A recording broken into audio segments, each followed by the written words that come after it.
माशाअल्लाह, सुभान अल्लाह, क्या कारीगरी है। इस फनकार ने तो खुदा की कुदरत को ही बदल कर रख दिया।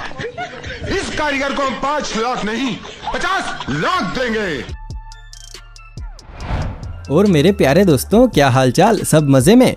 और अगर नहीं भी हैं तो कोई बात नहीं, इस वीडियो को देखकर हो जाएंगे, क्योंकि आज की इस वीडियो में हम आपको कारीगरों और कुछ बेवकूफ़ों के ऐसे बेवकूफ़ी भरे कारनामे दिखाएंगे जिनको देखकर आपका भी हंसते हंसते पेट दर्द हो जाएगा। लेकिन बॉस, इसके लिए आपको वीडियो को पूरा अंत तक देखना होगा, क्योंकि लास्ट में तो और भी ज़्यादा मज़ा आएगा। तो चलिए फिर बिना टाइम वेस्ट किए शुरू करें हम आज की इस मज़ेदार वीडियो को। दोस्तों, अभी के टाइम पर लगभग सभी लोग अपने घरों में सीट टॉयलेट ही बनवा रहे हैं। अब यही बात सोचकर ये भाई साहब भी सीट टॉयलेट ले आए, लेकिन इन्होंने जिस मिस्त्री से टॉयलेट बनवाया वो कुछ ज्यादा ही दिमागदार निकला और उसने ऐसा टॉयलेट बना दिया। अब इस टॉयलेट को देखकर तो मकान मालिक पर खून सवार है, लेकिन मिस्त्री फरार है। दोस्तों, लॉकडाउन के टाइम पर स्कूलों की ऑनलाइन पढ़ाई चल रही थी। अब इसी पढ़ाई के चलते एक पिता ने अपने बच्चों से पूछा कि बेटा, आज तुमने ऑनलाइन क्लास में क्या सीखा? तो इस पर बच्चों ने अपने पापा के सामने उनके आज के ज्ञान को इस तरह से बताया कि भाई साहब, मेरी तो अभी तक हंसी नहीं रुकी। और दूसरे वाले बच्चे ने तो बिल्कुल कमाल ही कर दिया।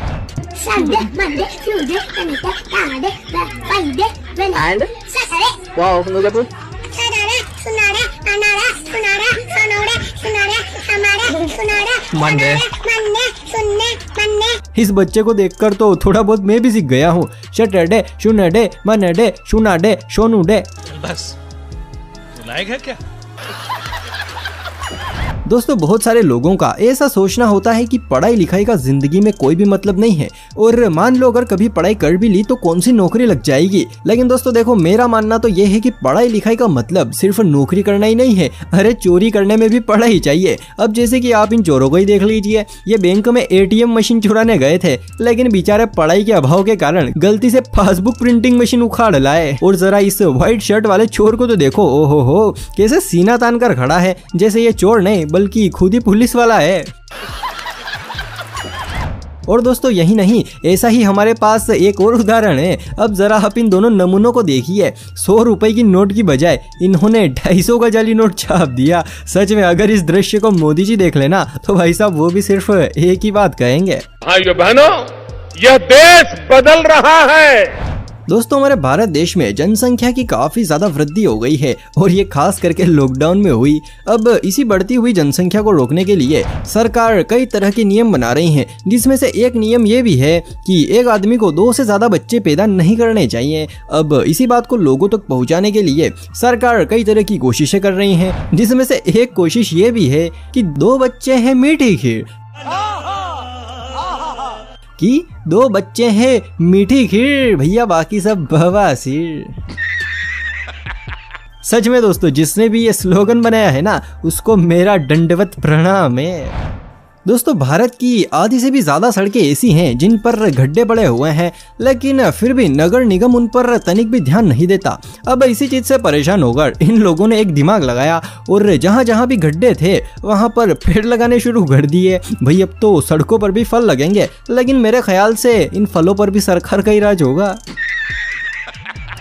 अगर वीडियो देखकर थोड़ा सा भी मजा आ रहा हो तो भैया साथ में लाइक भी करते रहना। चलिए दोस्तों, ये सब तो चलता रहेगा, लेकिन मैं आपसे एक बहुत ही सरल या फिर आप इसे कठिन समझे, जो भी है वो सवाल पूछना चाहता हूँ।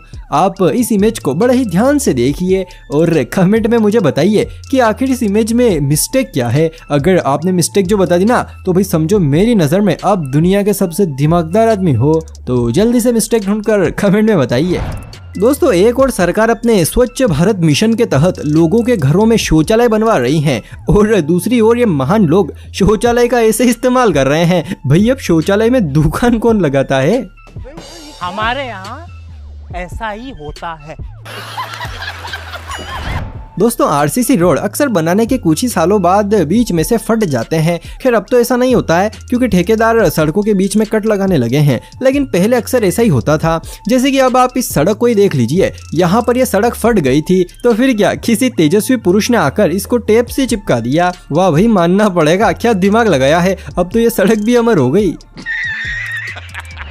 दोस्तों आपको पता हो तो सड़कों के दाएं बाएं और बीच में सफेद कलर की पट्टियां बनाई जाती हैं ताकि रात को वाहन चलाते हुए लोगों को अपनी सही साइड का पता चल जाए। लेकिन दोस्तों जरा आप इस सड़क को देखिए, भाई सड़क पर पट्टी बनाने वाले मजदूर के पास इतना सा भी टाइम नहीं था कि वो इस डाली को हटा दे। लेकिन चलो कोई ना, इसी बहाने सड़क पर डिजाइन तो बनी। ये बड़ी अच्छी बात कही आप।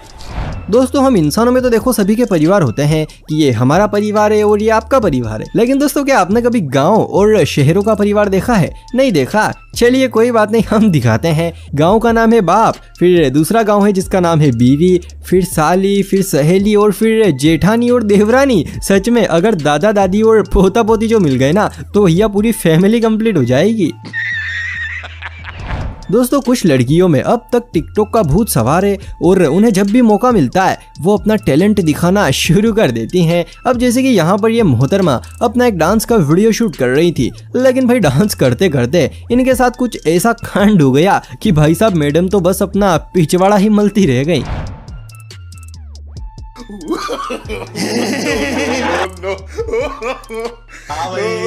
कैसी लगी? आगे स्वाद।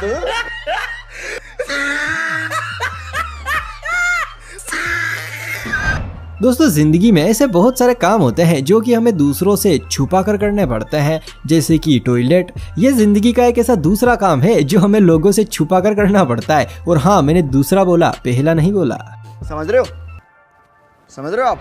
लेकिन दोस्तों जरा आप इस नज़ारे को देखिए। अरे जिंदगी का सबसे महत्वपूर्ण और छिपा कर करने वाला काम ये खुले में कर रहे हैं, और वो भी सीढ़ियों के बीचों बीच में। अरे भाई साहब ये टॉयलेट है, टॉयलेट कोई भगवान का मंदिर नहीं है जो खुला रख रखा है।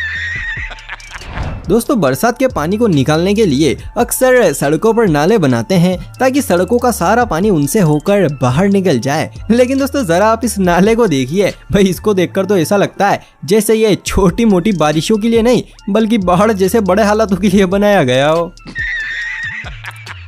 दोस्तों सिटियों में अक्सर घर पतले और सकड़े होते हैं, और भाई अपने गांव में तो हो बात ही अलग है। जितने लोगों का सिटियों में एक मोहल्ला होता है, इतनी जगह में तो लगभग एक गांव का आदमी अपना घर ही बना लेता है। चलो ये सब तो ठीक है, लेकिन जरा आप इस घर को देखिए। अरे भैया ये घर है कि पापड़? और सबसे बड़ी सोचने वाली बात तो ये है कि आखिर इसमें लोग सोते कैसे होंगे? मेरे ख्याल से तो खड़े खड़े सोते होंगे।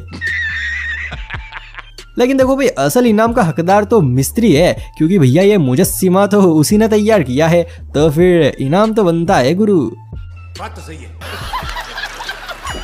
चलिए दोस्तों हर बार की तरह इस बार भी जाते जाते आप मेरे एक सवाल का जवाब देते जाइए। वैसे ये सवाल नहीं है, एक मेरा ही कंफ्यूजन है। अब कंफ्यूजन ये है कि इस बंदे के हाथ में लैपटॉप है या फिर कैलेंडर। वैसे मुझे तो लैपटॉप लग रहा है, लेकिन क्या पता हमारे यहाँ पर कुछ भी हो सकता है। और हाँ, आपने वीडियो को यहाँ तक देखा है तो भैया पक्का आपको मजा आया होगा, लेकिन फिर भी मुझे पता है आप हमारे चैनल को सब्सक्राइब नहीं करेंगे। अरे कोई बात नहीं, मत करो, लेकिन भैया कम से कम एक लाइक तो कर दो, मुझे थोड़ी तो खुशी मिलेगी। तो चलिए फिर आज के इस मजेदार वीडियो को हम यहीं पर समाप्त करते हैं।